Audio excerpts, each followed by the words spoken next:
Hello, good morning trainees. आइए हम लोग इस क्लास में इलेक्ट्रीशियन के लिए फाउंडेशन कोर्स का क्लास नंबर 8 करेंगे। इससे पहले हम लोगों ने 7 क्लास कर चुके हैं, जिसमें डीसी जनरेटर के बारे में हम लोग पढ़े थे। ये क्लास नंबर 8 में डीसी मोटर का ये पार्ट नंबर फर्स्ट है, पहला भाग है अभी। तो देखिए, जो फाउंडेशन कोर्स कर रहे हैं ये यूजफुल कहाँ कहाँ पे होगा। तो ये यूपी पीसीएल, यूपी अर्बिनल, केजी2 हो गया। वैसे ये इंडियन ऑर्डिनेंस फैक्ट्री हो गया, डीएमआरसी, एलएमआरसी, ये सब हो गया। इसरो में हो गया टेक्नीशियन के लिए, आरआरबी असिस्टेंट लोको पायलट हो गया, सीआरपीएफ में हो गया, हेल इलेक्ट्रीशियन हो गया, मेस इलेक्ट्रीशियन ट्रेडमैन के लिए, बिजाग जो स्टील पावर प्लांट है जो उसमें इलेक्ट्रीशियन के लिए, या ईएसआई इलेक्ट्रीशियन। और इसी तरीके से अन्य कोई टेक्नीशियन के लिए एग्जाम होता है तो वहाँ पे ये यूजफुल होगा। तो आइए हम लोग आगे देख लेते हैं कि पीछे हम लोगों ने क्या पढ़ा था।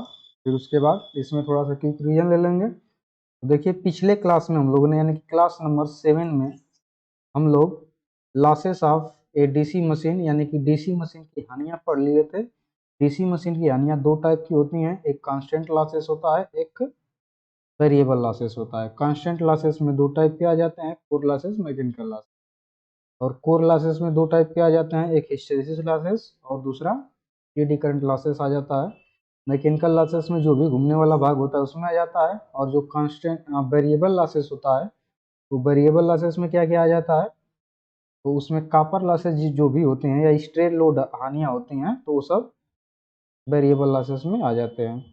तो आर्मेचर का जो कॉपर लॉसेस होता है कहाँ कहाँ पे होता है, तो आर्मेचर में जो बाइंडिंग करते हैं और फील्ड में जो बाइंडिंग करते हैं। ये हो गया डीसी मशीन की हानियां। एक क्विक रीजन ले लेते हैं यहाँ पे।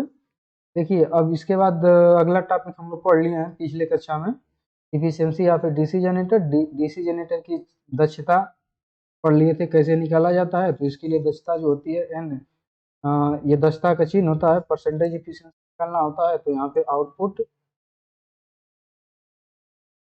आउटपुट अपॉन इनपुट कर देते हैं, इंटू 100 कर देते हैं, इफिशियंसी निकल जाती है। फिर इसके बाद अगला टॉपिक में ये है कि कंडीशन फॉर मैक्सिमम इफिशियंसी, उच्चतम दक्षता प्राप्त करने के लिए क्या कंडीशन होती है डीसी जनरेटर में। तो इसमें ये होती है कंडीशन की जो वेरिएबल लॉसेस होता है वो कांस्टेंट लॉसेस के बराबर यदि हो जाएगा, तो उस समय उस जनरेटर की मैक्सिमम दक्षता प्राप्त हो जाएगी। फिर इसके बाद पावर फ्लो डायग्राम पढ़ लिए थे कि कैसे पावर का फ्लो होता है। कैसे, मतलब यहाँ से जब पावर देते हैं तो कुछ पावर यहाँ पे लॉसेस में चले जाते हैं, फिर लॉसेस हो जाते हैं, इस तरह लॉसेस होकर के यहाँ पे इलेक्ट्रिकल पावर मिलता है। इधर से जब मैकेनिकल पावर देते हैं तो कुछ मैकेनिकल पावर क्या होते हैं, लॉसेस हो जाते हैं, वेरिएबल लॉसेस, कांस्टेंट लॉसेस, ये सब होते हैं। फिर उसके बाद आउटपुट में इलेक्ट्रिकल लॉसेस मिलता है, जो मैकेनिकल पावर से यहाँ पे इलेक्ट्रिकल पावर थोड़ा सा कम मिलता है, क्योंकि यहाँ पे लॉसेस हो जाता है। तो इसलिए जो भी मशीन होती है डीसी मशीन, उसकी पावर इफिशियंसी जो होती है वो हमेशा एक से कम होती है, क्योंकि जितना इनपुट देते हैं उतना आउटपुट हमें प्राप्त नहीं होता है। तो इस वजह से इफिशियंसी हमेशा, डीसी मशीन हो या एसी मशीन हो, कोई भी मशीन हो, उसकी इफिशियंसी एक से क्या होती है, कम आती है, हमेशा कम आती है, एक से या 100% से कम आती है। 100% कभी भी उसकी इफिशियंसी नहीं है। ये पावर फ्लो डायग्राम पढ़ लिए थे, और इन सबसे रिलेटेड कुछ ऑब्जेक्टिव क्वेश्चन को भी पिछले कक्षा में हम लोग पढ़ चुके हैं। ये वीडियो आप लोग देख सकते हैं जा करके, जो यहाँ पे लिंक एक दिया गया है, और लिंक में से जा करके वीडियो को, आगे के वीडियो को देख लेंगे तो आपको डीसी मोटर जो है उसको पढ़ने में बहुत ज़्यादा आसानी होगी। तो आइए हम लोग देखते हैं आज के क्लास में क्या पढ़ने वाले हैं।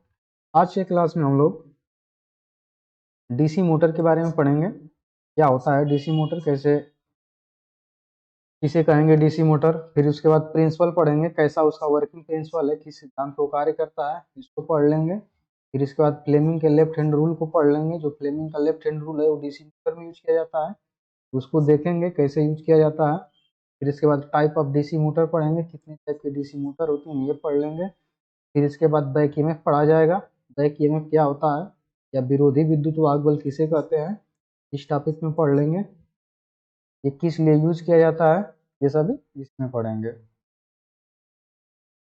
मतलब इसका प्रिंसिपल क्या है, उपयोग क्या है वो देखेंगे। फिर इसके बाद reversing the direction of rotation of DC motor, यानी कि डीसी मोटर के घूर्णन की दिशा को उत्क्रमण यानी कि उल्टा करना, कैसे उसकी डायरेक्शन को बदल सकते हैं इस टॉपिक में देख लेंगे। फिर इसके बाद हम लोग इन सब से रिलेटेड कुछ ऑब्जेक्टिव ऑब्जेक्टिव टाइप क्वेश्चन को हल कर लेंगे और ये सेशन को वहाँ पे समाप्त करेंगे। तो आइए अब आगे देखते हैं, टॉपिक हम लोग पढ़ते हैं डीसी मोटर के बारे में। देखिए डीसी मोटर क्या चीज़ है। तो डीसी मोटर एक ऐसी मशीन होती है जो विद्युत ऊर्जा को यांत्रिक ऊर्जा में क्या करती है, परिवर्तित करती है। मतलब कोई भी ऐसी युक्ति जो क्या करेगी, एक एनर्जी को दूसरे एनर्जी में यदि कन्वर्जन कर रही है, परिवर्तन कर रही है, तो उसे क्या कहते हैं, मशीन कहते हैं। और वह मशीन जो इनपुट लेगी यहाँ पे, यदि इसको इनपुट कराएंगे कैसे सप्लाई, डीसी विद्युत शक्ति, क्या करवाएंगे इनपुट, डीसी विद्युत शक्ति जब इनपुट कराएंगे, और ये आउटपुट में क्या देगी, मैकेनिकल एनर्जी देगी यानी कि यांत्रिक ऊर्जा देगी, तो इसे क्या कह देंगे, डीसी मोटर कह देंगे। डीसी मोटर एक ऐसी मशीन है जो डीसी विद्युत ऊर्जा को यांत्रिक ऊर्जा में परिवर्तन करे। तो पढ़ लिए हम लोग, जनरेटर में भी यहाँ पे भी देख लिए कैसे होता है। तो वही ये जनरेटर रहेगा तो क्या करेगा, जनरेटर की कंडीशन में इसको मैकेनिकल एनर्जी इनपुट करवाएंगे तो ये आउटपुट में डीसी विद्युत ऊर्जा देगा, तो उसे डीसी जनरेटर कर देंगे। अभी ये क्या है, डीसी मोटर है, इसको डीसी विद्युत ऊर्जा देंगे, इनपुट कराएंगे तो ये आउटपुट में मैकेनिकल एनर्जी दे देगा, तो इसे क्या कर देंगे, डीसी मोटर कर देंगे। ये हो गया डीसी मोटर। अब अगला टॉपिक देख लेते हैं। अगला टॉपिक देखिए ये है principle of DC motor. DC motor का सिद्धांत। जो डीसी मोटर होता है वो किस सिद्धांत पे कैसे वर्क करता है उसको इसमें समझ लेते हैं। तो देखिए यह इस सिद्धांत पर कार्य करती है कि जब भी एक धारावाही चालक को समरूप चुंबकीय फील्ड में रखा जाता है तो चालक पर एक बल आरोपित होता है जो इसे चुंबकीय फील्ड के लंबवत चालित करता है।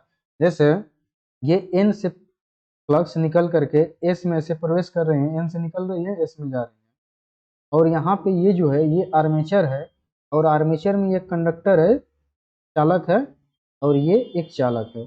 तो इसमें जो है करंट आ रही है, आ रही है, ऊपर आ रही है, और इसमें करंट नीचे जा रही है। जब जो क्रॉस होता है वो करंट को जाने की दिशा को दर्शाता है, और जो डॉट होता है वो करंट को आने की दिशा को दर्शाता है। तो जो इस पे फोर्स लगेगा इस कंडक्टर पे वो ऊपर के साइड लगेगा। ये कैसा लगेगा, ऊपर के साइड लगेगा। जब यहाँ पे फ्लेमिंग के लेफ्ट हैंड रूल को लगाएंगे, यानी कि बाएं हाथ को नियम को लगाएंगे, तो इससे फोर्स ऊपर जाएगा। हम लोग लेफ्ट हैंड जो रूल है उसको पढ़ेंगे, फ्लेमिंग के लेफ्ट हैंड रूल को, इसके आगे अगले वाले टॉपिक में। तो अभी यहाँ पे ये समझते हैं कि इसमें से एन फ्लक्स निकल रही है और यहाँ से करंट आ रही है, तो इस कंडक्टर पे फोर्स किधर लगेगा, ऊपर की तरफ लगेगा। और यहाँ पे जो कंडक्टर होगा इसमें फोर्स किधर लगेगा, नीचे की तरफ लगेगा। तो ये क्या करेगी, यहाँ पे एक टार्क जनरेट होगा। यदि यहाँ बीच में शाफ्ट लगाएंगे तो ये ऊपर जाएगा, ये नीचे जाएगा, तो ये क्या करेगा, आर्मेचर घुमाने लगेगा इस डायरेक्शन में क्लॉकवाइज। तो ये इस तरीके से क्या करती है मोटर, डीसी मोटर जो होती है वो घूमती है। इसको देखिए समझ लेते हैं इस फिगर से कैसे। देखिए यहाँ पे एन से फ्लक्स एस में प्रवेश कर रही है, इसको ये जो चीज यहाँ पे है ये इसी चीज को यहाँ पे अलग अलग करके दिखाया गया है कि कैसे उस पर फोर्स लगता है। तो देखिए यहाँ पे एन से फ्लक्स निकल करके एस में प्रवेश कर रही है, कर रही है इस तरीके से।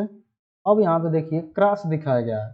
जो क्रॉस होता है वो क्या दर्शाता है कि करंट जा रही है, अंदर जा रही है। तो जब यहाँ पे इस कंडक्टर पे अंगूठे का नियम लगाएंगे, अंगूठे का नियम कैसे लगाया जाता है, देखिए ये कोई चालक है और इस चालक में करंट की दिशा यदि इस तरीके से प्रवाहित हो रही है ऊपर के साइड में, तो जो दाएं हाथ होता है, दायां हाथ, उसका अंगूठा इस करंट की दिशा में करेंगे और इस तार को मुट्ठी से बांधेंगे, तो जो उंगली होगी वो कर्व टाइप की इस तरीके से मुड़ेगी ऐसे। वो क्या दर्शाएगी, फ्लक्स की दिशा को दर्शा देगी। तो यहाँ पे करंट अंदर जा रही है, तो जब इस पे लगाएंगे इस तरीके से तो देखिए उसमें फ्लक्स की दिशा कैसे बन रही है। अपना जो मतलब कि पेन लिए हैं, पेन को पकड़ेंगे और अंगूठे को जो मान लेंगे जिधर करंट जा रही है उस साइड में कर लेंगे, इस साइड में अंगूठे को कर लेंगे और इसको मुट्ठी से पकड़ लेंगे। तो पकड़ करके इस पे करंट को अंदर जा रही है उस साइड में पेन को लगाएंगे। तो जब उंगली देखेंगे कि किस डायरेक्शन में मुड़ रही है तो ये प्लस की डायरेक्शन में जैसे मुड़ती हुई दिखाई देगी इस तरीके से, जो यहाँ पे है।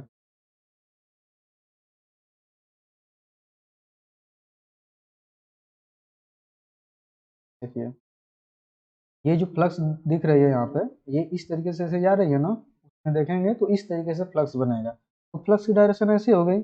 अभी यहाँ पे क्रॉस होता, क्रॉस की जगह पे डॉट होता है, ऐसे डॉट, फ्लक्स ऐसे डायरेक्शन में जाती है इस तरीके से, ऐसे जाती है, ऐसे उल्टा डायरेक्शन में जाती है। तो फ्लक्स अभी ये इस डायरेक्शन में जाएगी जब अंगूठे का नियम लगाएंगे। तो देखिए ये पोल का एक जगह पे दिखा दिया गया, यानी कि जो फील्ड बन रही थी उसका फ्लक्स दिखा दिया गया और एक कंडक्टर का दिखा गया, और इस कंडक्टर पे देखा जा रहा है कि फोर्स किधर लगेगा, कैसे लगेगा।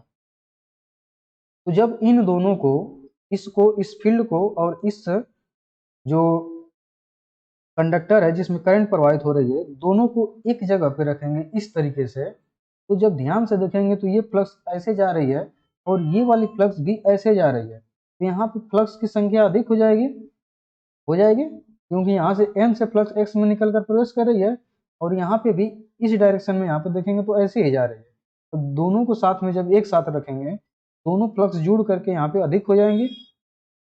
वही जब यहाँ पे देखेंगे तो ये फ्लक्स ऐसे आ रही है, ऐसे आ रही है, और जब ये नीचे वाले पे या इसको यहाँ पे रखेंगे और इसको ले जाके यहाँ पे रखेंगे, इसको यहाँ पे ले जाके रखेंगे, तो ये फ्लक्स ऐसे जा रही है और ये फ्लक्स इधर जा रही है, ये इस डायरेक्शन में जा रही है और ये इस डायरेक्शन में जा रही है। दोनों विरोध करने लगेंगे। जब विरोध करेंगे तो यहाँ पे फ्लक्स की मात्रा कम हो जाएगी, यानी कि इधर से जो फ्लक्स निकल के जा रही है एन में, ये कमजोर हो जाएगी और यहाँ पे स्ट्रांग हो जाएगी, ज्यादा मजबूत हो जाएगी। तो ये फ्लक्स क्या करेगी, इस कंडक्टर को, जो ये चालक है, इसको नीचे की तरफ धक्का देगी, धकेलेगी नीचे की तरफ। इस पे एक फोर्स महसूस होगा, लगेगा। तो वही चीज है, ये जो फोर्स लग रहा है वही चीज है। ये देखिए नीचे के साइड में लग रहा है और इस पे ऊपर के साइड में लग रहा है, क्योंकि इसमें जो ये वाली डायरेक्शन है ये उल्टा हो जाएगी, इस डायरेक्शन में प्रवाहित करवाए। तो इस पे इस डायरेक्शन में लग गई और इस पे इस डायरेक्शन में, और यहाँ पे कोई शाफ्ट लगा देंगे, एक बल कोई लगा करके इसको ऊपर खींच रहा है, एक नीचे खींच रहा है, तो ये शाफ्ट तो तुरंत घूम जाएगी। तो जो डीसी मोटर होती है इस तरीके से घूम, ठीक है। इसको समझ लेंगे बढ़िया से और समझ करके ये अपना नोट में बना लेंगे इसको और लिख भी लेंगे, जिससे आपका जो भी मतलब ये कंसेप्ट है पूरा बढ़िया से कंसेप्ट क्लियर हो जाएगा। तो अब आगे देखिए, आगे हम लोग देख लेते हैं। अगली टॉपिक है हम लोग का Fleming's left hand rule, Fleming के बाएं हाथ का नियम। तो जो फ्लेमिंग के बाएं हाथ का नियम होता है वो कहाँ पे लगाया जाता है, तो ये डीसी जो मोटर होती है या एसी मोटर होती है उस पर फ्लेमिंग के लेफ्ट हैंड रूल को लगाते हैं। ये फ्लेमिंग के लेफ्ट हैंड रूल लगाने का मेन मकसद ये होता है, जो हमारी मोटर है वो किस डायरेक्शन में घूम रही है उसके घूमने की गति को इससे निकाला जाता है, यानी कि मोशन किस डायरेक्शन में कर रही है फ्लेमिंग के लेफ्ट हैंड रूल से निकाला जाता है। वही फ्लेमिंग के जो दाएं हाथ का नियम होता है, यानी कि राइट हैंड रूल होता है, वो डीसी जनरेटर में लगाया जाता है या एसी जनरेटर में भी लगाते हैं। तो जब जनरेटर की कंडीशन में लगाते हैं तो वहां पे किस लिए लगाया जाता है, तो वहां पे जो ईएमएफ उत्पन्न होता है डीसी जनरेटर में उसको ज्ञात करने के लिए किया जाता है कि इसकी डायरेक्शन किधर है। ईएमएफ की डायरेक्शन निकालने के लिए फ्लेमिंग के दाएं हाथ के नियम का यूज करते हैं जनरेटर में, जबकि यहाँ पे फ्लेमिंग का लेफ्ट हैंड रूल है। ये रूल कहाँ पे लगाते हैं, डीसी मोटर में लगाते हैं। और इससे क्या करते हैं, जो मोटर पे टार्क लग रहा है, मोटर किस डायरेक्शन में घूम रही है, इस डायरेक्शन को पता करने के लिए फ्लेमिंग का लेफ्ट हैंड रूल लगाते हैं। तो जो जब फ्लेमिंग के लेफ्ट हैंड रूल को इस तरीके से, ये जो अंगूठा है ये अनामिका है और ये मध्यमा उंगली है, तीनों को ऐसे परस्पर 90 अंश पे इस डायरेक्शन में ऐसे ऐसे मतलब कि इसको खड़ा करते हैं, तो जो अंगूठा होता है वो मोशन यानी कि गति की दिशा को दर्शाता है, गति की दिशा को दर्शाता है।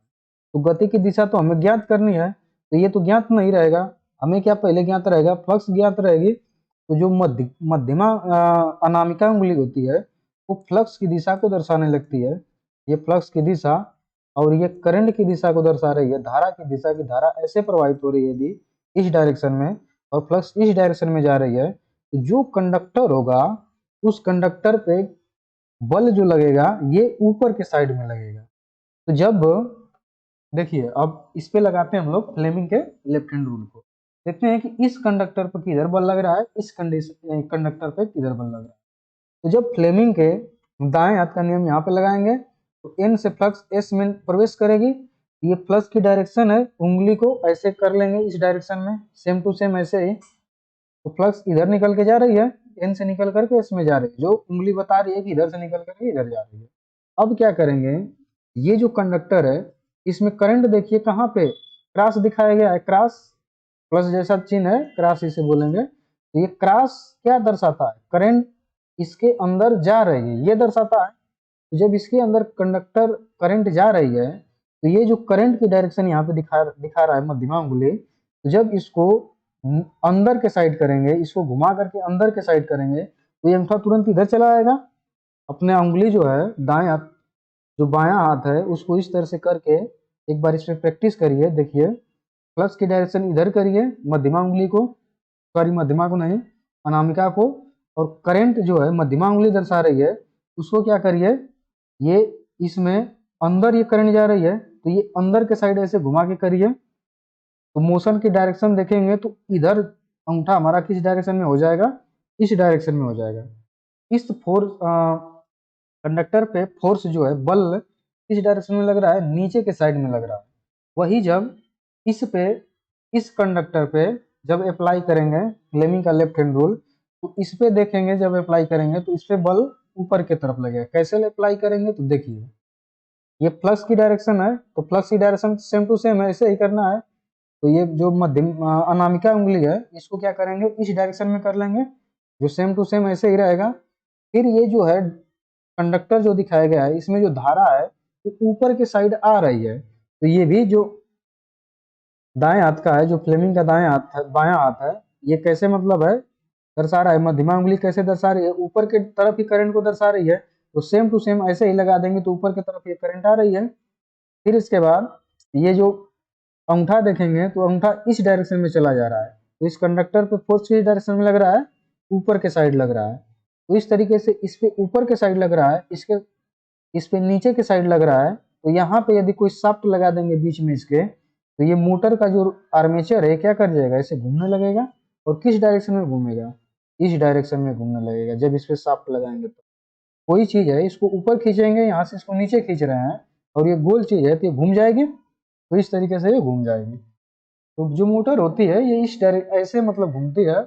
और फ्लेमिंग का जो लेफ्ट हैंड रूल है, बाएं हाथ का नियम है, उसको इस तरह से लगा करके अप्लाई करके किसी मोटर में उसकी डायरेक्शन निकाल ली जाती है कि वो किस डायरेक्शन में मोटर घूमेगा या घूमने वाला है या घूम रहा है। ठीक है, आगे देख लेते हैं। अब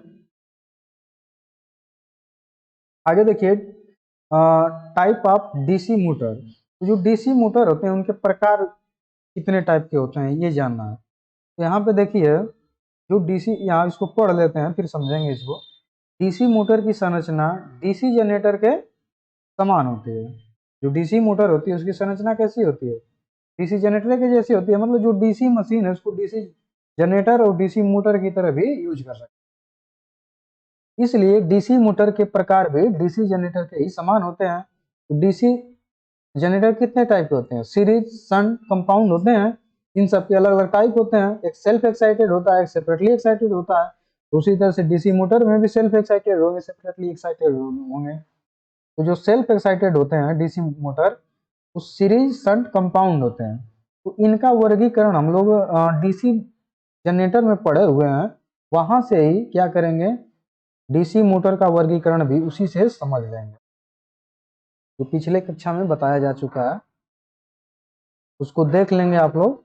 यहाँ पे वीडियो लिंक जो दिया गया है यहाँ पे नीचे देखेंगे डिस्क्रिप्शन में, उस डिस्क्रिप्शन में फाउंडेशन कोर्स करके एक लिंक दिया गया है, वहां पे क्लिक करके जाकर के देखिए कोर्स को।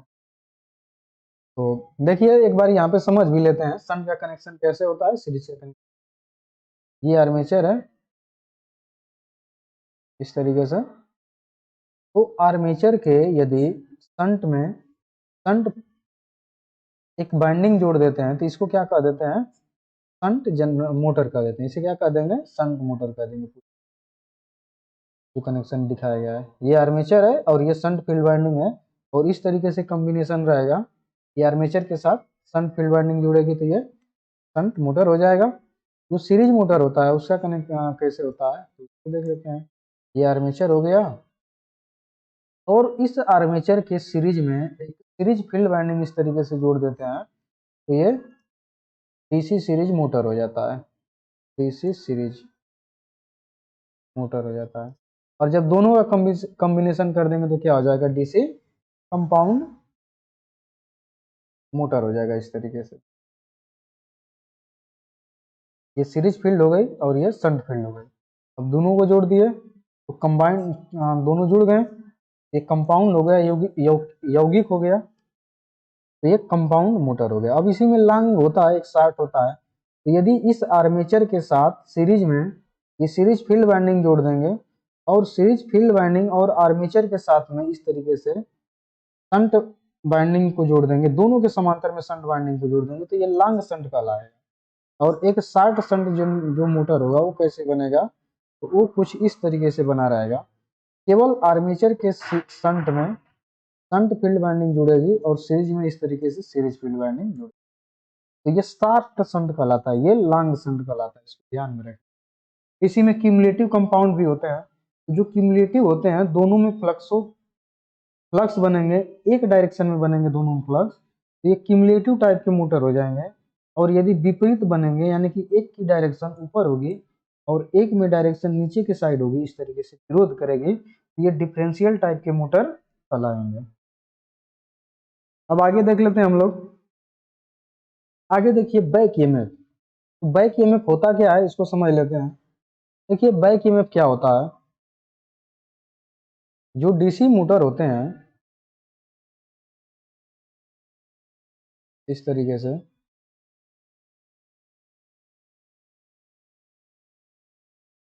इसको यहाँ से पावर सप्लाई देंगे भी वोल्टेज की, ये डीसी मोटर का कनेक्शन हो गया। यहाँ पे आई एम्पेयर की करंट देंगे तो इसमें आई ए आर्मेचर करंट जाएगी और इसमें क्या जाएगा, आई एस एच करंट जाएगी। जब आई ए करंट जा रही है, आई एस एच करंट जा रही है तो मोटर चलने लगेगी। जब मोटर घूमेगी तो ये वाले फ्लक्स जो इसमें फील्ड फ्लक्स है ये उस आर्मेचर में कंडक्टर को लिंक करेगा, और उसमें कंडक्टर जो है उसको जब लिंक करेगा तो उसमें एक ईएमएफ जनरेट होगा जिसको 5 PN जेड अपान 60A के फार्मूले से निकाल सकते हैं। तो जब ये घूमेगा तो इसमें एक ईएमएफ जनरेट हो जाता है। उसी ईएमएफ को क्या कहते हैं, बैक ईएमएफ कहते हैं, या विरोधी विद्युत वाहक बल कहते हैं। इसको ईबी से दर्शाते हैं, और ये फार्मूला होता है ईबी निकालने का। और यही फार्मूला होता है डीसी जनरेटर में वोल्टेज को निकालने का भी। तो ईबी और जनरेटर में, डीसी जनरेटर में उत्पन्न विद्युत वाहक बल को निकालने के लिए ये फार्मूला होता है। लेकिन जब मोटर में जो रहता है उसको विरोधी विद्युत वाहक बल कहते हैं, और जो जनरेटर में होता है उसे क्या कहते हैं, केवल उत्पन्न विद्युत वाहक बल कहते हैं, इंड्यूस्ड ईएमएफ कहते हैं, ठीक ना।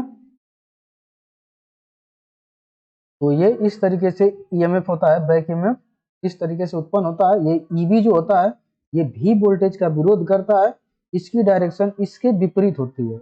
यदि करंट इधर से आई आर्मेचर करंट आ रही है तो बैक ईएमएफ की डायरेक्शन ऐसे होती है, वो क्या करता है, इसका विरोध करता है। ठीक है, ईबी समझ में आ गया, बैक ईएमएफ या विरोधी विद्युत वाहक बल इसे कहते हैं। अब समझते हैं, देखिए जो ये ईबी होता है ये हमेशा भी वोल्टेज से छोटा होता है मोटर के कंडीशन में। जो ईबी होता है ये हमेशा क्या रहेगा, छोटा रहेगा भी से, यानी कि भी का मान जो रहेगा वो हमेशा इससे कम रहता है, कभी कभी बराबर भी हो जाता है। तो बराबर नहीं होता है, वो आइडियल कंडीशन में बराबर होगा। तो यहाँ पे कोई आइडियल कंडीशन है नहीं, ये हमेशा क्या रहेगा, ईबी भी से हमेशा कम रहता है, दिस इज मोटर की कंडीशन में।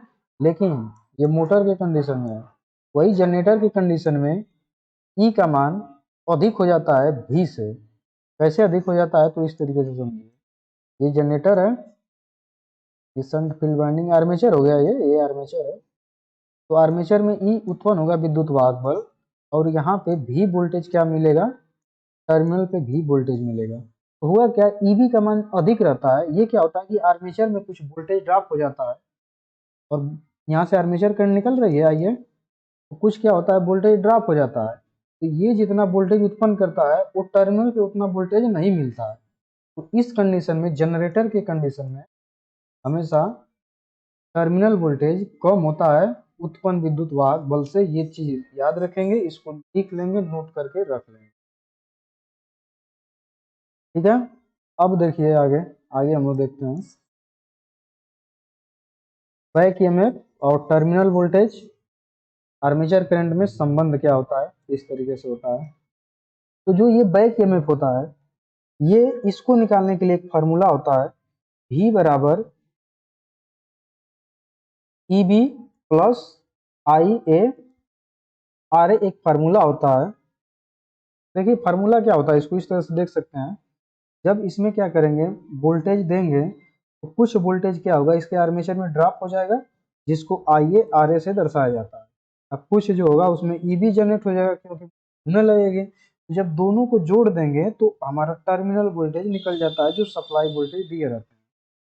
इसमें EB निकालने के लिए ये फार्मूला हो जाएगा, V माइनस IA RA हो जाता है।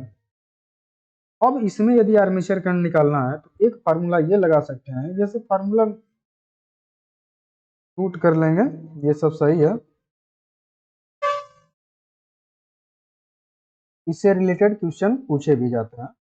तो ये देखिए, मोटर की कंडीशन में होता है, ये फार्मूला मोटर के कंडीशन में होता है।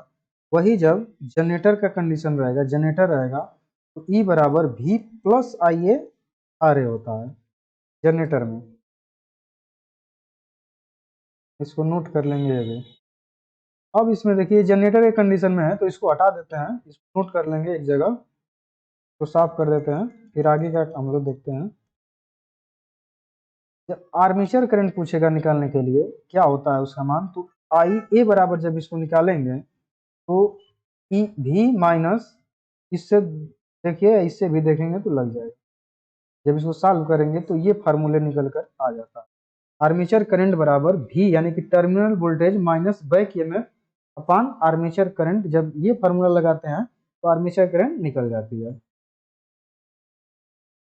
ठीक है। तो ये देखिए समझ, डीसी मोटर में जब घूमते हुए आर्मेचर के धारावाही चालक मेन चुंबकीय पोलो द्वारा उत्पन्न चुंबकीय क्षेत्र को काटता है, तो फैराडे के नियमानुसार उसमें एक अतिरिक्त प्रेरित विद्युत वाहक बल उत्पन्न हो जाता है, जो मोटर की प्रदायी बलता का विरोध करता है। इसलिए इसे क्या कहते हैं, विरोधी विद्युत वाहक बल कहते हैं। इसको नोट कर लेंगे, अपना बना लेंगे। तो इस तरीके से ये बैक ईएमएफ समझ में आया, जो क्या करता है, टर्मिनल वोल्टेज का विरोध करता है। अब अगला क्वेश्चन हम लोग देख लेते हैं, अगला क्वेश्चन है, सॉरी, ये टॉपिक देख लेते हैं, ये टॉपिक क्या है।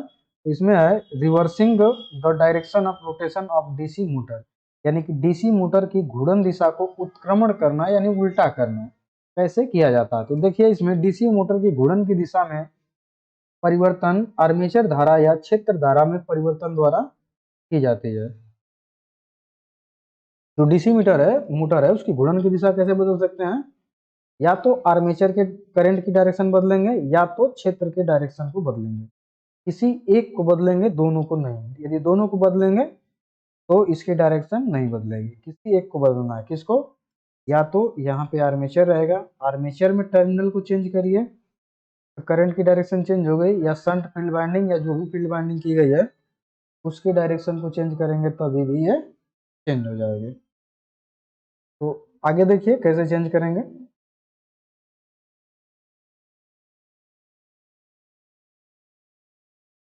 देखिए इसमें डायरेक्शन कैसे चेंज होगी। अब ये नॉर्मली स्पीड से चल रही है, नॉर्मली मतलब डायरेक्शन में चल रही है, और एंटी क्लॉकवाइज डायरेक्शन में। तो ये प्लस सिरा दे दिए, ये माइनस है, डीसी सप्लाई दे रहे हैं इसको। आर्मेचर में करंट ऐसे प्रवाहित हो रही है, फील्ड में करंट ऐसे प्रवाहित हो रही है, तो ये एंटी क्लॉकवाइज ऐसे चल रही है। इस पे जो फोर्स लग रहा है वो ये नीचे लग रहा है, ये ऊपर लग रहा है, तो ये इस तरीके से घूम रही है। अब क्या करना है, इसके डायरेक्शन को उल्टा करना है, उल्टा चलाना है, क्लॉकवाइज चलाना है। तो यदि यहाँ से प्लस और माइनस को चेंज करेंगे तो डायरेक्शन यहाँ पे चेंज नहीं होगा।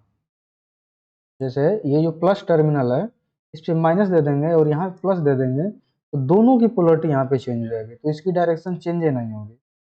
तो डायरेक्शन को चेंज करने के लिए या तो आर्मेचर को चेंज करिए या तो फील्ड को चेंज, एक को चेंज करेंगे तो ये इसकी डायरेक्शन चेंज हो जाएगी। देखिए कैसे, यहाँ पे अगले में देखते हैं। ये जो है आर्मेचर है, आर्मेचर पे प्लस दे दिया गया और एक पे प्लस दे दिया गया, एक पे माइनस दे दिया गया। आर्मेचर सेम टू सेम है, ऐसे ही है। अब क्या किया गया, फील्ड का जो ये वाला टर्मिनल था E1, जो E1 टर्मिनल है, E1 को यहाँ से काट करके, देख रहे हैं यहाँ पे ध्यान से, यहाँ से तोड़ दिया गया है। E1 को ले जा करके इस निगेटिव टर्मिनल से जोड़ दिया जा रहा है और E2 को ले जा करके यहाँ पे पॉजिटिव टर्मिनल से जोड़ दिया जा रहा है।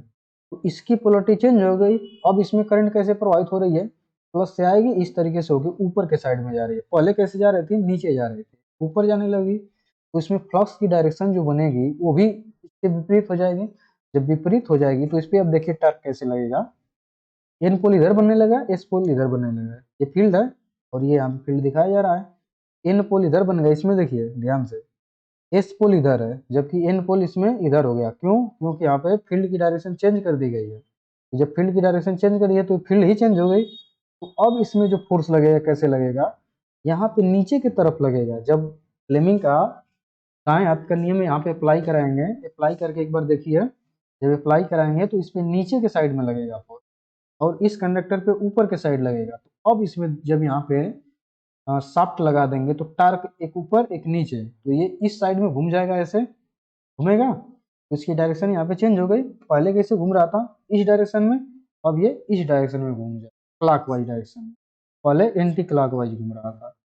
तो इस तरीके से क्या कर सकते हैं, डीसी मोटर के स्पीड को हम लोग बदल सकते हैं। कैसे बदल सकते हैं, या तो फील्ड वाइंडिंग को, या तो फील्ड वाइंडिंग में करंट की डायरेक्शन चेंज करके, या तो आर्मेचर में करंट की डायरेक्शन को, किसी एक में करंट की डायरेक्शन को चेंज करके मोटर के घूमने की दिशा को चेंज कर सकते हैं। ठीक है, अब अगला टॉपिक देख लेते हैं।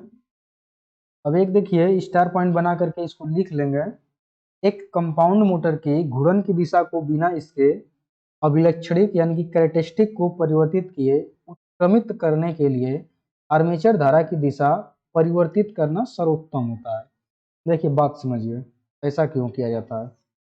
ये आर्मेचर हो गया, और जो कंपाउंड मशीन होती है उसमें दो दो वाइंडिंग होती हैं, एक शंट वाइंडिंग होती है और एक फील्ड वाइंडिंग होती है। तो ये कंपाउंड मशीन बन जाती है। अभी जो इसमें दिखाया गया ये कैसा कंपाउंड है, तो ये शार्ट शंट कंपाउंड है। कैसा है, शार्ट शंट कंपाउंड मोटर है। आर्मेचर के पैरेलल में शंट वाइंडिंग हुए केवल आर्मेचर के, ये शार्ट हो जाएगा। और वही यहाँ पे सीरीज फील्ड वाइंडिंग रहती, दोनों की जब समांतर में हो जाता तो उसे लॉन्ग शंट कहा जाता। तो ये शार्ट शंट कंपाउंड मोटर है। अब इसमें देखिए, इसकी यदि डायरेक्शन को चेंज करना है, ये पहले एंटी क्लॉकवाइज घूम रहा था, अब इसको एंटी क्लॉकवाइज घुमाना है, क्लॉकवाइज घुमाना है। तो यदि इसके फील्ड के डायरेक्शन को चेंज करेंगे तो दो दो फील्ड के डायरेक्शन को चेंज करना पड़ेगा। ये शंट फील्ड और सीरीज फील्ड दोनों के डायरेक्शन को चेंज करना पड़ेगा। तो इसको भी काट करके, तार को बीच में से खोल करके इंटरचेंज करना पड़ेगा, इसके कनेक्शन को, इसको भी इंटरचेंज करना पड़ेगा, जो काफी मतलब कि एक तरह से इकोनॉमिकल नहीं है। एक तरह से देखा जाए तो ये विधि ज्यादा मतलब कि इसमें श्रम भी ज्यादा लगेगा, ले करने में भी ज्यादा समय लगेगा। तो यदि एक को चेंज करेंगे इसमें, यदि शंट फील्ड वाइंडिंग को जो चेंज कर देते हैं तो इसमें डायरेक्शन मान लीजिए इस तरीके से फ्लक्स बना रहा है, और जो फील्ड वाली वाइंडिंग है तो इसमें डायरेक्शन इस डायरेक्शन में बनने लगेगा, चेंज करेंगे तो दोनों में क्या हो जाएगा, यहाँ पे दोनों फ्लक्सों में रिपल्सन हो जाएगा। एक तरह से देखा जाए तो ये इसका विरोध कर देगी। जब विरोध कर देगी तो ये कौन सा मोटर बन जाएगा, क्यूमुलेटिव कंपाउंड बन जाएगा। सॉरी क्यूमुलेटिव नहीं, डिफरेंशियल कंपाउंड बन जाएगा। डिफरेंशियल कंपाउंड की कैरेक्टरिस्टिक कुछ अलग होती है, जो उसका गुण होता है अलग अलग होता है। क्यूमुलेटिव का अलग होता है, डिफरेंशियल का अलग होता है। तो ये डिफरेंस पहले क्यूमुलेटिव था, तो जब यदि एक का चेंज कर देंगे तो दोनों विरोध करने लगेंगे, तो ये डिफरेंशियल बन जाएंगे, यानी कि उसका गुण चेंज हो जाएगा, उसकी कैरेक्टरिस्टिक चेंज हो जाएगी। तो इस कैरेक्टरिस्टिक जो चेंज हो रही है, इससे बचने के लिए केवल आर्मेचर में जो करंट प्रवाहित हो रही है उसके केवल दिशा को चेंज कर दिया जाता है। जैसे इस डायरेक्शन में आर्मेचर करंट आ रहे थे, तो ऐसा करेंगे कि इसको यहाँ से खोल करके इसको यहाँ पे जोड़ देंगे और इस वाले टर्मिनल को ले जा करके यहाँ पे जोड़, तो इसमें करंट की डायरेक्शन उल्टी हो जाएगी इस तरीके से, और मोटर विपरीत दिशा में चलने लगेगा। ये क्वेश्चन बार बार पूछा जाता है, तो इसको ध्यान में देंगे। यदि डीसी कंपाउंड मोटर है, उसकी दिशा को बदलना है, परिवर्तित करना है, तो केवल आर्मेचर के टर्मिनल को ही बदले, यानी कि आर्मेचर में जो करंट प्रवाहित हो रही है उसी को दिशा को बदलना चाहिए, ये ज्यादा सर्वोत्तम होता है। अब देखिए अगला स्टार बना के इसको भी लिख लेंगे, ये सब नोट में लिख लेना है। कंपाउंड मोटर में क्षेत्र धारा परिवर्तन करने पर क्यूमुलेटिव कंपाउंड या डिफरेंशियल कंपाउंड अभिलक्षण प्राप्त हो सकते हैं, यदि shunt field and series field दोनों की क्षेत्र धारा को न बदला जाए। वही बात है जो बताए हैं, यदि इसमें एक को चेंज कर देंगे, एक फील्ड को, तो विपरीत हो जाएगी, जो डिफरेंशियल का गुण ला देगी या क्यूमुलेटिव का गुण ला देगी, जिसकी वजह से जो उसकी मेन कैरेक्टरिस्टिक है वो परिवर्तित हो जाएगी, और जो भी वर्क कर रहे हैं उस पर घातक हो सकता है। तो ये चीज ध्यान रखेंगे। अब अगला टॉपिक देख लेते हैं। तो देखिए अगला टॉपिक हम लोग का यही खत्म होता है। अगला टॉपिक में ये है कि इसमें ऑब्जेक्टिव क्वेश्चन अब हम लोग आगे पढ़ेंगे। जो अभी पढ़े हैं उससे रिलेटेड ऑब्जेक्टिव टाइप यानी कि वस्तुनिष्ठ प्रश्न को यहाँ पे देख लेते हैं। देखिए क्वेश्चन है, the function of DC motor is to convert. कह रहा है क्वेश्चन, देखिए यदि कोई हिंदी मीडियम से होगा तो ये इंग्लिश देख करके घबराना नहीं है, क्योंकि जो भी टेक्निकल एग्जाम होते हैं उसमें कुछ जो टेक्निकल शब्द होते हैं वो इंग्लिश में ही होते हैं, तो इसमें हिंदी में हम समझा रहे हैं, समझिए। जो डीसी मोटर होता है वो किस ऊर्जा को किस ऊर्जा में कन्वर्ट करता है, ये इस क्वेश्चन का पूछने का मतलब ये है। मतलब कह रहा है कि डीसी मोटर का मेन जो फंक्शन होता है वो क्या करता है, कन्वर्ट क्या करता है। तो कन्वर्ट क्या करता है डीसी मोटर, ये मैकेनिकल एनर्जी को इलेक्ट्रिकल एनर्जी में कन्वर्ट करता है, केमिकल एनर्जी को इलेक्ट्रिकल में करता है, कि इलेक्ट्रिकल एनर्जी को मैकेनिकल में, कि मैकेनिकल को इलेक्ट्रिकल में। तो ये क्या करता है डीसी मोटर, इलेक्ट्रिकल एनर्जी को मैकेनिकल एनर्जी में कन्वर्ट करता है। कई बार हम लोग पढ़ चुके हैं, तो ये क्वेश्चन आप लोग का गलत नहीं होना चाहिए। इलेक्ट्रिकल टू मैकेनिकल, यानी कि इलेक्ट्रिकल को मैकेनिकल में, यांत्रिक में रूपांतरण करता है। अगला क्वेश्चन देख लेते हैं। अगला क्वेश्चन है, the direction of rotation of the conductor in DC motor can be determined by. जो डीसी मोटर होती है उसमें कंडक्टर जो होते हैं, चालक होते हैं, उसकी रोटेशन की डायरेक्शन, घूमने की दिशा किस नियम से हम लोग निकालते हैं, किससे निकालते हैं इसमें, तो किससे निकालते हैं, फ्लेमिंग के लेफ्ट हैंड रूल से निकाला जाता है। फ्लेमिंग के लेफ्ट हैंड रूल से, फ्लेमिंग के दाएं हाथ के नियम से, बाएं हाथ के नियम से, सॉरी दाएं नहीं बाएं, बाएं हाथ के नियम से, फ्लेमिंग के बाएं हाथ के नियम से निकाला जाता है। अगला क्वेश्चन देख लेते हैं। अगला क्वेश्चन है, how the direction of rotation of armature can be changed in DC motor. DC motor में आर्मेचर के घूमने की दिशा को कैसे परिवर्तित कर सकते हैं, तो कैसे कर सकते हैं, ऑप्शन है, इसको पढ़े हैं बता सकते हैं। ऑप्शन सुनिए, by changing the brush position, brush की स्थिति बदल करके, by changing the supply terminal, supply एक टर्मिनल को चेंज करके, by changing the direction of armature reaction, armature current, sorry armature current, यानी कि आर्मेचर के करंट को बदल करके, आर्मेचर में जो करंट प्रवाहित हो रही है उसकी दिशा को बदल करके। डी ऑप्शन दिया हुआ है, by changing both the direction of armature and field binding current, यानी कि आर्मेचर तथा फील्ड बाइंडिंग की धारा के दिशा को बदल करके। तो दोनों को बदलोगे तो नहीं चेंज होगा, सप्लाई टर्मिनल चेंज कर बदलोगे तो नहीं होगा, ब्रश के पोजीशन को चेंज करने पे भी नहीं होगा। क्या होगा, आर्मेचर में जो धारा प्रवाहित हो रही है उसकी दिशा को यदि चेंज करते हैं तो मोटर के घूमने की दिशा चेंज हो जाएगी। अन्यथा आर्मेचर के जगह पे फील्ड को यदि चेंज करते हैं, फील्ड करंट को, तभी भी चेंज हो जाएगी। तो ये आर्मेचर करंट की जगह पे यदि फील्ड करंट भी दिया है तो वो ऑप्शन सही हो जाएगा, लेकिन दोनों एक साथ नहीं होना चाहिए। ये ऑप्शन इसका सही है। अगला क्वेश्चन देख लेते हैं। अगला क्वेश्चन है, in Fleming's left hand rule four finger indicate the direction of. जो फ्लेमिंग का बाएं हाथ का नियम है, बाएं हाथ का, उसमें फोर फिंगर जो चौथी उंगली है वो क्या दर्शाती है? तो फोर फिंगर क्या दर्शाती है, जिसे अनामिका कहेंगे। वो प्लस की डायरेक्शन को चेंज दिखाती है, जो इस तरीके से होती है। ये अंगूठा होता है और ये वाला इधर मध्यमा उंगली होती है। तो फोर फिंगर किसको दर्शाती है? प्लस को दर्शाती है। ये ऑप्शन सही हो जाएगा। अगला क्वेश्चन देख लेते हैं। अगला क्वेश्चन है, how the direction of rotation of DC compound motor can be reversed without changing it's characteristic. देखिए क्वेश्चन आ गया यहाँ पे, जो डीसी कंपाउंड मोटर होती है उसके घूमने की दिशा को रिवर्स करना है, उल्टा करना है घूमने की दिशा को। तो कैसे चेंज करेंगे कि उसकी कैरेक्टरिस्टिक जो है, उसके जो अभिलक्षण है वो चेंज ना हो और डायरेक्शन चेंज हो जाए। तो अभी हम लोग पढ़े वहां पे आर्मेचर के करंट को डायरेक्शन को केवल चेंज करेंगे। तो इसका सही ऑप्शन क्या हो जाएगा? By changing only the armature current direction. तो इसका सही ऑप्शन क्या हो जाएगा? बी ऑप्शन सही हो जाएगा। अगला क्वेश्चन देखते हैं। अगला क्वेश्चन है, which rule determine the direction of rotation of armature in DC motor. DC motor में आर्मेचर के घूमने की दिशा कौन सा नियम निर्धारित करता है? तो आर्मेचर के घूमने की दिशा फ्लेमिंग के बाएं हाथ का नियम यूज कर देंगे। फ्लेमिंग के बाएं हाथ का नियम, इसको पढ़ भी लिए आगे हम पीछे। तो अब अगला क्वेश्चन देख लेते हैं। देखिए, what is the name of the DC motor. ये डीसी मोटर का नाम बताना है। तो देख के इसको पहचान सकते हैं कौन सा मोटर है। इसमें एक आर्मेचर है और एक संट फील्ड वाइंडिंग है, तो ये डीसी संट मोटर हो जाएगा। तो इसका सही ऑप्शन क्या हो जाएगा? DC shunt motor. अगला क्वेश्चन देख लेते हैं। अगला क्वेश्चन है, which rule determines the direction of current in DC motor. DC motor में करंट की दिशा किस नियम से निर्धारित करते हैं? ये देखिए यहाँ पे जो क्वेश्चन है ये थोड़ा घुमा कर दिया हुआ है, ध्यान देंगे इस पे। कह रहा है कि डीसी मोटर में करंट की दिशा किस नियम से निर्धारित करते हैं।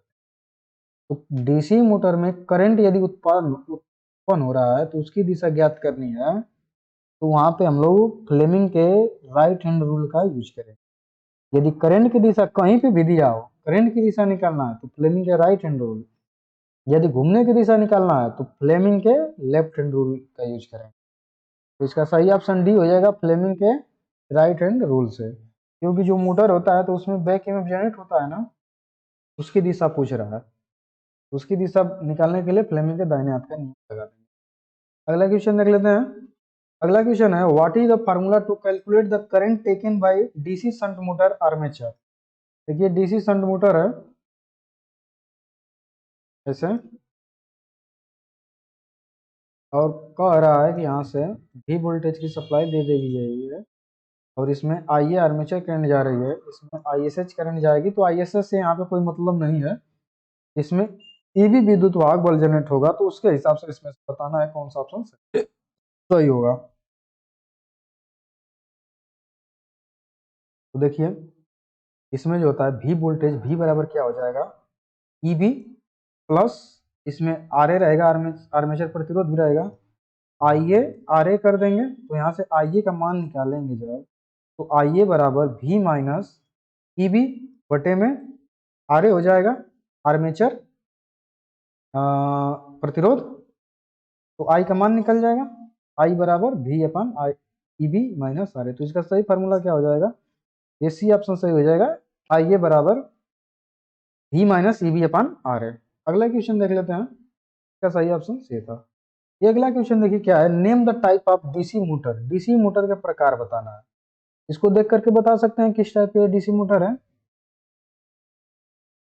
देखिए ये आर्मेचर है, आर्मेचर के संट में संट फील्ड वाइंडिंग जुड़ी है, और ये सीरीज फील्ड वाइंडिंग यहाँ पे जुड़ी है, तो ये शॉर्ट शंट हो जाएगा। तो कैसा हो जाएगा, शॉर्ट शंट कंपाउंड मोटर हो जाएगा, शॉर्ट शंट कंपाउंड मोटर।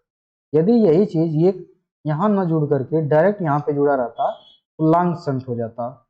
ये देखिए बार बार क्वेश्चन ये सब पूछे जाते हैं, सब ध्यान देंगे इस पर, लॉन्ग शंट शॉर्ट शंट क्या होता है। तो ये शॉर्ट शंट है। अब अगला क्वेश्चन देख लेते हैं। अगला क्वेश्चन है, what is the formula to calculate back EMF in a DC motor. DC motor में ईएमएफ की गणना करने का सूत्र क्या है। तो डीसी मोटर में जो ईएमएफ होता है उसकी गणना करने के लिए, तो डीसी मोटर में कौन सा ईएमएफ जनरेट होता है, बैक में जो जनरेट होता है ईबी, इसके आर्मेचर में। तो जो ईबी होता है उसके लिए फार्मूला वही होता है ईजी, ईजी वाला, यानी कि जनरेटेड विद्युत भाग बल वाला। तो ईबी बराबर क्या होगा, 5P N जेड अपन 60 है, यही फार्मूला हो जाता है ईबी के लिए भी, और ई के लिए भी यही फार्मूला होता है 5P N जेड अपन 60 ई है। ये फार्मूला याद रखेंगे, ये बार बार क्वेश्चन में पूछा जाता है, इसको एकदम दिमाग में बैठा लेंगे, इससे बहुत सारे क्वेश्चन हल हो जाते हैं। देखिए डीसी मोटर में भी आ गया, डीसी जनरेटर में भी था। उस ईबी बराबर क्या हो जाएगा, 5P N जेड अपन 60 है, सी इसका सही ऑप्शन है। अगला क्वेश्चन देख लेते हैं। अगला क्वेश्चन है, why the direction of rotation is changed only by changing the armature current direction in DC compound motor. DC मिश्रित मोटर में आर्मेचर धारा दिशा को बदल करके घूर्णन की दिशा क्यों बदली जाती है। ये क्वेश्चन हम लोग पढ़ लिए हैं और इसको समझे हुए भी हैं, इसको आप लोग बता सकते हैं। तो बताइए इसमें से कौन सा सही ऑप्शन होगा। मेंटेन रेटेड स्पीड, तो ये मेंटेन रेटेड स्पीड बनाए रखने के लिए नहीं किया जाता है, मेंटेन मोटर कैरेक्टरिस्टिक, मोटर विशेषताओं को बनाए रखने के लिए, इसका सही ऑप्शन बी हो जाएगा। उसकी कैरेक्टरिस्टिक को बनाए रखने के लिए ऐसा किया जाता है कि जो डीसी कंपाउंड मोटर होती है उसकी यदि घूर्णन दिशा बदलनी है, घूमने की दिशा बदलनी है, तो केवल आर्मेचर की धारा को बदला जाता है, उसकी फील्ड को नहीं बदला जाता है। नहीं तो फील्ड को बदलेंगे तो वहां पे कैरेक्टरिस्टिक उसकी बदल जाएगी, या तो दोनों फील्ड को साथ में बदलना पड़ेगा, जो ज्यादा श्रम वाला काम होता है, ज्यादा लेंदी काम होता है। अगला क्वेश्चन देख लेते हैं। देखिए इतना ही क्वेश्चन है।